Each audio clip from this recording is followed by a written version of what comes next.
Endi g'ish otib beramiz. Mana. G'ish otib Stulda narxi bas, sifati qiziq deganlar uchun qarab turinglar. Katta. Hech narsa qilmaydi. Hattoki oynalari kallonni bo'ladi. Sindirmaguncha qo'ymaymiz. Qarab turing. Aka sizda yurib ko'rsatib bering. Mana skutida tekshiryapmiz, hech narsa qilmaydi. Endi g'ish otib beramiz. Mana.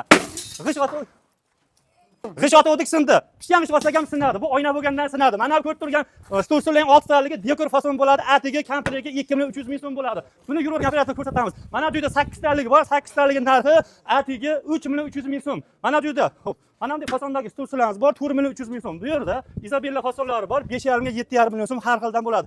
Kachilar so'raganlar uchun kachilar mana zo'ridan bo'ladi. 250 kilogacha yuk ko'taradigandan bo'ladi. Narxi atiga 1.8 million so'mga osalang bo'ladi. Mana bunday stullarimiz ham bor, terbamli o'tiradigan uchun, charchaganlar uchun narxi atiga $100 ga osalang bo'ladi. Bu yerda xohlagan fasondagi stullaring bor ekan. Kimga qiziq bo'lsa ekran orasida nomerlari bo'ladi, bemalol telefon qilaverasiz. Bu sindirganimiz birak oyoqni tekshirish uchun sizlarga ko'rsatib beryapmiz. Ekran orasida nomerlar bo'ladi, bemalol telefon qilaverasizlar.